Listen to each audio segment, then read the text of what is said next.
اللي أخلاقهم فعلا عالية، وسمع عليك كل الخير، وسمع وإنه يكبر قدرك، أغلبية بارك الله فيك. الشعراء مغتاظين منك غيظا شديدا. قل لي علاش. مرحبا بهم. اسألني اخوتي علاش، ما الشعراء تحبش تعرف مرحبا. السبب؟ هو علاش هو شعور صحي الغيظ، كيف واحد يعبر على مشاعره باهي صحيا معنا. لا، أنا سمعت وإنهم مغتاظين منك، مش غيظ صحي، غيظ متاع كل ما يشوفوك في بلاصة مرض. يقولوا جيبوا لهنا باش ياخذ الجايزة ويروح. قال لك كل ما تمشي البلاصة تاخذ انت الجايزة وتخليهم هكاكا. بالضبط، انا عملوا لي قوانين باش ما عادش نشارك. صحيحة حكاية القانون ما عادش تشارك سارة؟ والله هل في جميل مهرجان جدا ان نوسة، مهرجان شاعري صحراء؟ هو هات نعطيك، هو جميل جدا ان شاعري يعملوا له قوانين خاصه به معناها. وقعت السنه الفارطه في المهرجان الدولي للشعر، لاول مره توقع في نظام المهرجانات في تونس او غير تونس، ما سمعتش يعني. ان وعملها طبعا بضخامه ان الشاعر المتوج السنه الفارطه على الجائزه الاولى يعفى من المسابقه. والحال اني متوج بالاربع جوائز جوائز. الفارطات. وحتى right. حتى قبل ثم الأربع جوائز الفارطات دائما الجائزة الثانية تقريبا 6 أو 7 مرات، صح ولا إيه؟ بالضبط.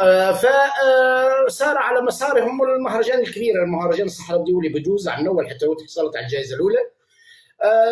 عملوا برنامج، خرجوا بيان ان يعفى المتوجون السنه الفارطه من المسابقه. معناها السنه عندنا زوز مهرجانات اللي هم كبر المهرجانات في تونس في الشعر الشعبي، نعم. معفى منهم ايوب من المسابقه. هل هناك حاجه على جميله به. الأقل دعوة شرفية أو مشاركة كعضو لجنة تحكيم أو؟ اي عم نول استدعوني، هو هذا نعطيك طرفه، هو باش يسمعوا الناس. عم نول مهرجان دولي للشعر، اعفيت من المسابقه، بحثت نلقى مهرجان الدولي للمزونه للشعر في نفس التاريخ في نفس الايام. بعثت مسابقتي، مشيت جبت الجائزه الاولى من مهرجان المزونه، وحضرت على اختتام مهرجان الشعر. باش ما يقولوش فجيت قلت له معي بالمعارف، الجائزه الاولى. خليتهم يمشي تجيب جايزة من بلاصة أخرى. باش ما يقولوش بالمعرفه. طبعا استدعاء المتوج السنه الفارطه استدعاء شرفي، وهو اللي يفتتح الدوره بالقاء القصيده المتوجه. ونفس الشيء حتى المهرجان الصحراء الدولي السنه باش يعمل نفس الشيء.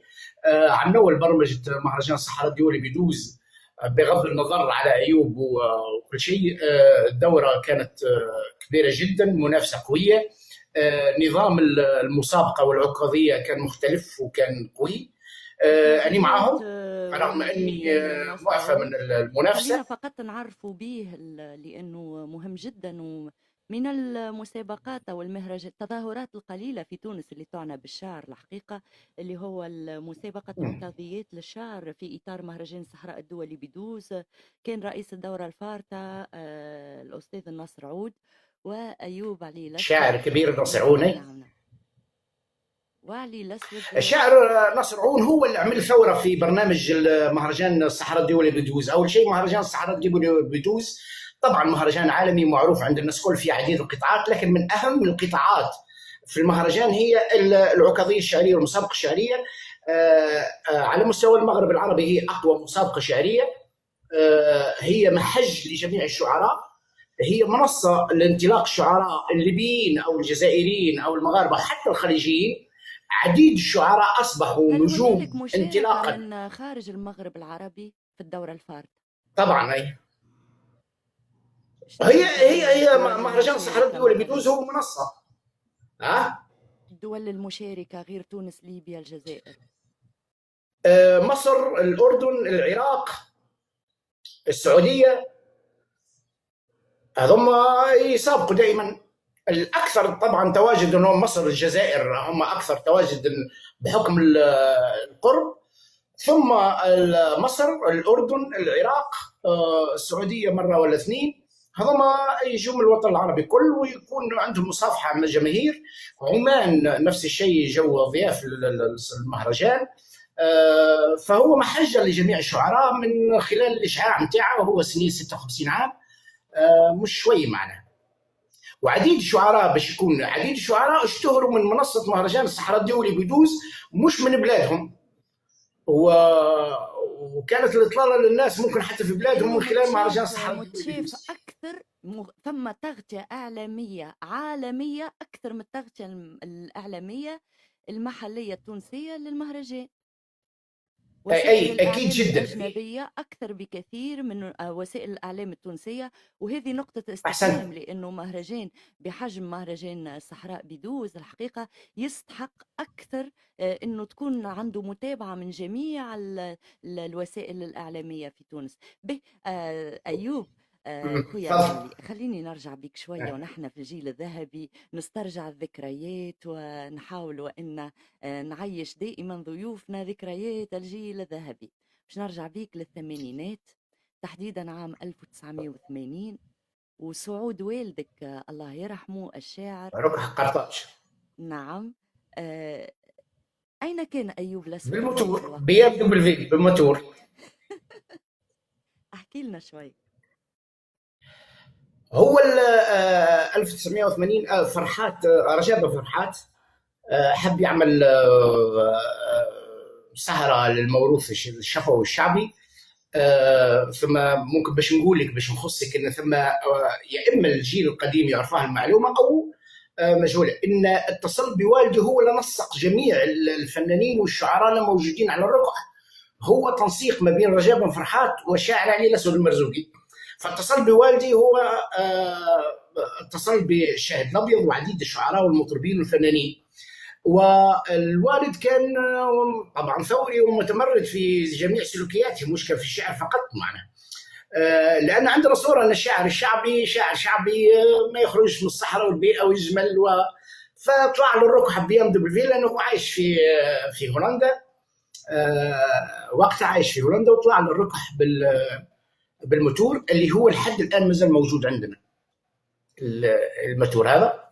ما كانش فما رد فعل بعد السهرة على الطلعة بالبي ام دبليو 1980؟ رانا نحكيو وقتها مهرجان قرطاج وهرة وهبة، وكيفاش جاتو يعني الجرأة. هو طبعا الشاعر علي الأسود، للي ما يعرفوش، هو هو عميد الشعراء الثوريين في تونس، وهو يعني أسس مدرسة كاملة للشعر الثوري في تونس ومختلف كومبليتلي. جملة وتفصيلا على أيوب علي الأسود وتنرجع له بعد شوي. ووالد الحمد لله. أثبتي في رأيك اثبتي في رايك. يسعدني جدا الراي هذاي انني مختلف على والدي.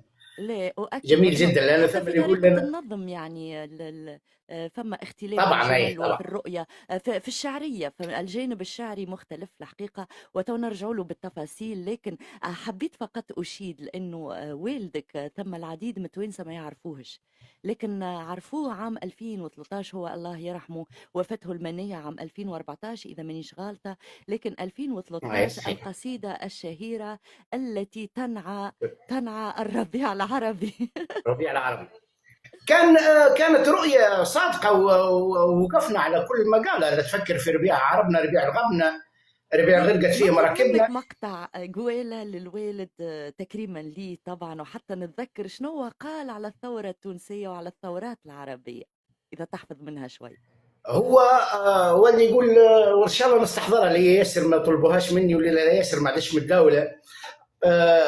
وخاصه الاماكن الرسميه مرفوضه من القصيده هذه، ما يحبوهاش الشكل الرسمي نتاع الدوله التونسيه بالاكستريم دي الاكستريم كلهم يرفضها.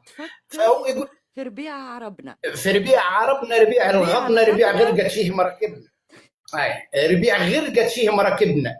لا تفكر في ربيع الهم، ربيع الدم، ربيع امطاره صبت سم، ربيع يندب ويحمم ومغربنا بركنا على الاركاب وضربنا، ربيع شياطين تحمم.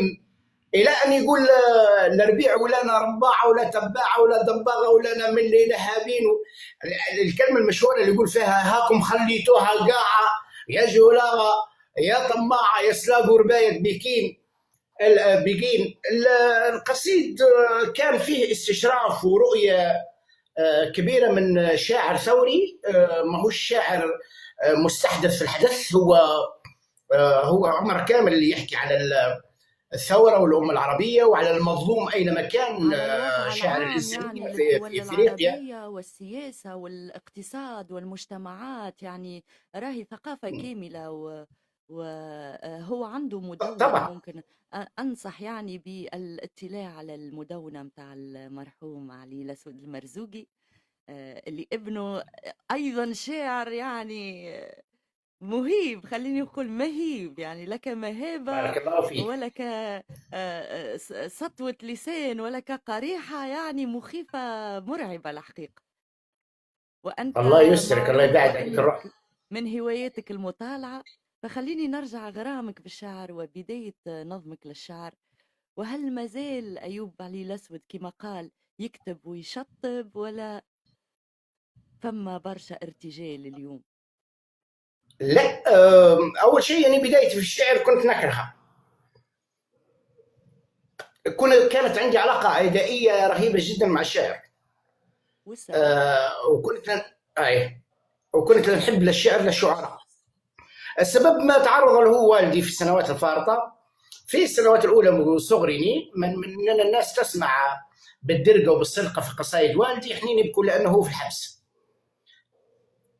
فكانت النقمة عندي أن الشعر هو اللي وصل والدي، وهو اللي وصل الحبس والإيقافات والسجن والتعذيب آه، فكانت عندي نزعة بإني نرفض الشعر. ثم نمشي لدار الشعب أو المكان بتاع العكاظيات والمهرجان، ودارنا ديما معبيه بالشعراء ومعبيه بالضيوف الحمد لله يا ربي.